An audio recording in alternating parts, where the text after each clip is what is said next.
Hello friends, आप सभी लोगों का स्वागत है आपके अपने यूट्यूब चैनल में। तो फ्रेंड्स, आज की इस वीडियो में हम लोग एलसीएम और एचसीएफ ज्ञात करना सीखेंगे। ठीक, तो एलसीएम और एचसीएफ ज्ञात करने से पहले हम लोग एलसीएम और एचसीएफ का फुल फॉर्म समझ लेते हैं। ठीक, तो सबसे पहले हम लोग एलसीएम का फुल फॉर्म समझेंगे कि क्या होता है। तो एलसीएम का फुल फॉर्म होता है least least common least common multiple multiple. ठीक, अब जो है हम लोग समझ लेते हैं कि लिस्ट का मतलब क्या होता है। यानी लिस्ट का मतलब क्या होता है, तो लिस्ट का मतलब होता है सबसे छोटा। ठीक, सबसे छोटा। और कॉमन का मतलब क्या होता है, कॉमन का मतलब होता है समान। ठीक, कॉमन का मतलब समान होता है। और मल्टीपल का मतलब होता है गुणज। ठीक, अब जो है हम लोग इंग्लिश में जो है समझ चुके हैं कि एलसीएम का फुल फॉर्म क्या होता है। अब इसको जो है हिंदी में क्या कहते हैं इसको हम समझ लेते हैं। तो लिस्ट काउंट मल्टीपल है तो इंग्लिश का फुल फॉर्म हो गया। अब इसको हम लोग हिंदी में समझ लेते हैं क्या होगा। तो हिंदी में इसका लिखेंगे एलसीएम का हिंदी में फुल फॉर्म होता है लघुत्तम समापवर्त। लघुत्तम समापवर्त। लघुत्तम समापवर्त। ठीक, अब हम लोग एलसीएम का फुल फॉर्म समझ चुके हैं। अब जो है हम लोग एचसीएफ का फुल फॉर्म समझ लेते हैं। ठीक,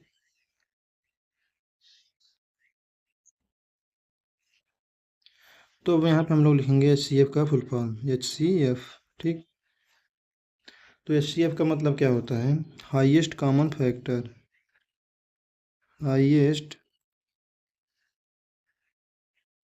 हाईएस्ट कॉमन फैक्टर।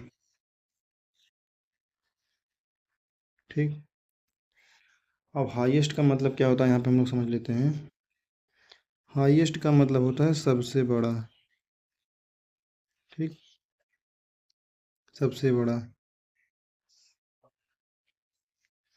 और कॉमन का मतलब होता है समान। और फैक्टर का मतलब होता है गुणनखंड। गुणनखंड। गुणनखंड। ठीक, अब जो है हम लोग एचसीएफ का इंग्लिश में फुल फॉर्म समझ चुके हैं। अब हम लोग एचसीएफ का हिंदी में फुल फॉर्म समझ लेते हैं।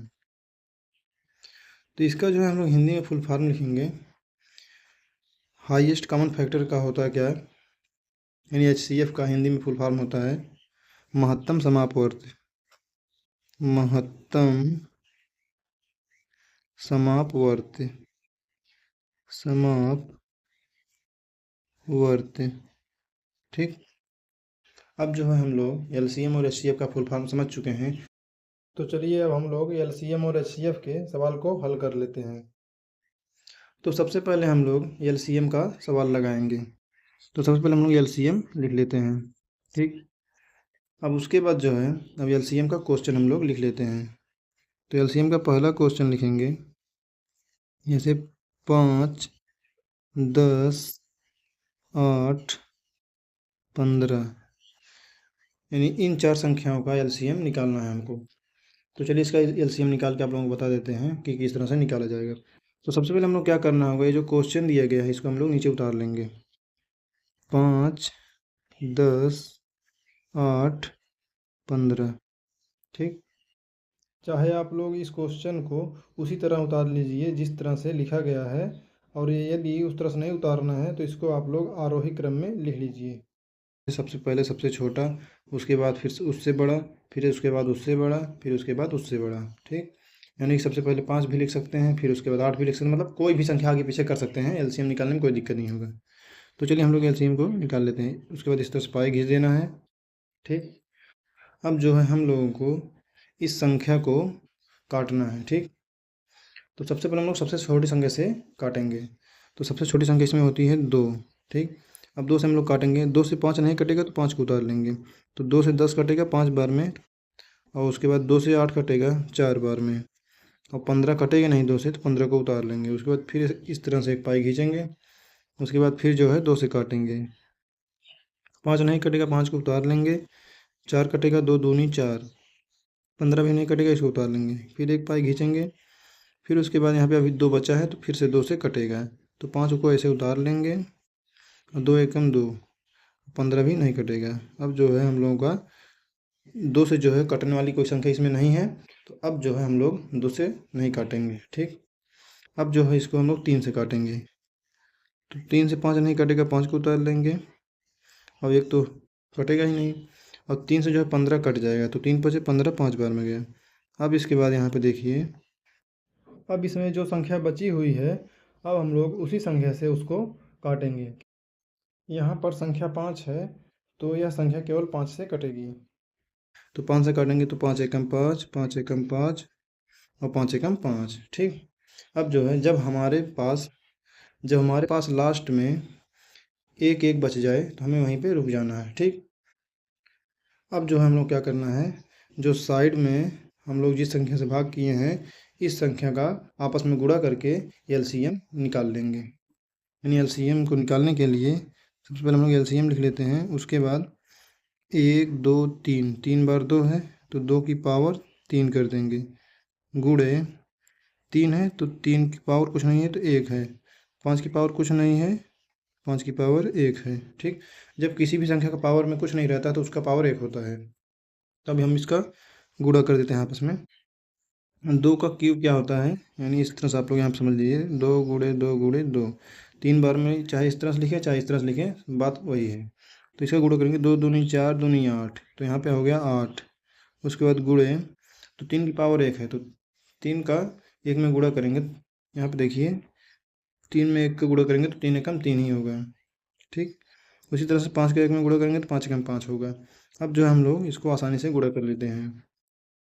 तो आठ में तीन का गुणा करेंगे तो आठ त्रिक 24 हो जाएगा। ठीक, आठ त्रिक 24। उसके बाद गुणे पाँच। ठीक, गुणे पाँच हो चुका है। अब इसके बाद हम लोग आगे गुणा कर लेते हैं। तो अब हम लोग 24 में पाँच से गुणा कर देंगे। ठीक, तो चलिए 24 का पाँच में गुणा कर देते हैं। 24 में पाँच का गुणा करेंगे, सबसे पहले हम लोग इक्वल लगाएंगे। उसके बाद पाँच का गुणा चार में करेंगे, पाँच चौक हो जाएगा 20। 20 के बाद दो हासिल बच जाएगा, तो पाँच का गुणा दो में करेंगे, पाँच दूनी होगा 10 और 10 में दो हासिल जोड़ देंगे, हो जाएगा 12। अब जो है 120 जो आया है, यही हम लोगों का आंसर हो जाएगा। ठीक, यानी कि एलसीएम क्या हो जाएगा, एलसीएम बराबर हो जाएगा 120। ठीक, एलसीएम बराबर क्या हो जाएगा, एलसीएम बराबर हो जाएगा 120। तो आशा करते हैं दोस्तों आप लोगों को एलसीएम ज्ञात करना बहुत ही आसान तरीके से समझ में आ गया होगा। तो चलिए हम आपको एक और क्वेश्चन दे देते हैं, जो कि उस क्वेश्चन का आप लोग आंसर कमेंट बॉक्स में ज़रूर बताइएगा। तो सबसे पहले आप लोग क्वेश्चन लिख लीजिए। क्वेश्चन लिख लीजिए, 25, 20, 15 और 10 का एलसीएम ज्ञात कीजिए, ज्ञात कीजिए। इसका आंसर आप लोग कमेंट बॉक्स में ज़रूर बताइएगा। कहाँ बताएंगे, कमेंट बॉक्स में इसका आंसर आप लोग बताएंगे। ठीक, तो अब हम लोग एलसीएम ज्ञात कर चुके हैं। अब इसके बाद जो है हम लोगों को एचसीएफ ज्ञात करना है। तो चलिए अपने अगली टॉपिक की तरफ चलते हैं और एचसीएफ ज्ञात करते हैं। सबसे पहले हम लोग एचसीएफ हेडिंग डाल देंगे, एचसीएफ। ठीक, अब जो हम लोग क्वेश्चन नोट कर लेते हैं एचसीएफ का। पहला क्वेश्चन है, 5, 25 का एचसीएफ क्या होगा। 5, 25 का एचसीएफ क्या होगा। ठीक, इसी को हम लोग हल करना है। इसको हल करने के लिए क्या करना है हम लोगों को, सबसे पहले जो है इसमें से बड़ी संख्या जो देखेंगे, बड़ी संख्या जो रहेगी उसको हम लोग नीचे उतार लेंगे। बड़ी संख्या को नीचे उतार लिए, उसके बाद जो है इसको भाग देना है। अब किससे देना है, छोटी संख्या से देना है, यानी 5 से। तो 5 से इसमें भाग देंगे तो 5 का पहाड़ ऐसा पढ़िए, या तो 25 के बराबर आ जाए या तो 25 से कम रहे, ज़्यादा ना हो। तो 5 पचे 25 यानी 5 बार में गया। ठीक, और 5 बार में पूरा का पूरा कट गया। अब जो है हम लोगों का एच सी एफ क्या होगा? एच सी एफ हम लोगों का ये भागफल नहीं होगा, ये जो है भागफल है, भागफल। यहाँ पे आता है जो शेषफल। अब ये जो होता है भाजक होता है, और ये जो हम लोगों का होता है भाज्य होता है। ठीक, अब जो हमारा भाजक है, ये जो हमारा भाजक है, यही हमारा एच सी एफ होगा। एच सी एफ क्या होगा? भाजक, यानी कि जिस संख्या से हम लोग भाग दिए हैं वही हमारा एच सी एफ हो जाएगा। ठीक, जिस संख्या से हम लोग भाग दिए हैं वही संख्या आंसर हो जाएगा। अगर आप लोग कोई भी एच सी एफ निकालते हैं, जिस संख्या से वो पूरा का पूरा कट जाए, जिस संख्या से कोई भी संख्या पूरा का पूरा कट जाए, वही संख्या हमारी एच सी एफ होती है। ठीक, तो चलिए हम लोग दूसरा क्वेश्चन एच सी एफ का लगा लेते हैं। एच सी एफ का दूसरा क्वेश्चन, तो दूसरा क्वेश्चन हम लोगों का है 5,265। ठीक, का एच सी एफ ज्ञात कीजिए। आप लोगों को देखने में लग रहा होगा कि क्वेश्चन बहुत बड़ा है, लगाने में दिक्कत होगी, लेकिन अभी हम आपको बहुत ही आसान तरीके से बता रहे हैं कि किस तरह से एच सी एफ आसानी से लगाया जा सकता है। तो सबसे पहले हम लोगों को एच सी एफ निकालने के लिए बड़ी संख्या को उतार लेंगे, तो 265 हो गया। उसके बाद इसमें भाग देंगे छोटी संख्या से, यानी 5 से। अब 5 से भाग दीजिए, 5 से जो है भाग दीजिए जो है 26 से ज़्यादा ना हो। ठीक, तो 5 पचे 25 यानी 5 बार में 25 आ जाएगा। अब 6 में से 5 गए तो 1 बचेगा, और 2 में से 2 गए कुछ नहीं। अब यहाँ पे अब 1 में भाग जाएगा नहीं 5 से, तो 5 को उतारना पड़ेगा। अब 5 से जो है 15 में भाग देंगे तो 5 तिहाई 15 जाएगा। तो पूरा का पूरा कट चुका है। अब हम लोगों का एच सी एफ 5 आ चुका है। ठीक, एच सी एफ बराबर,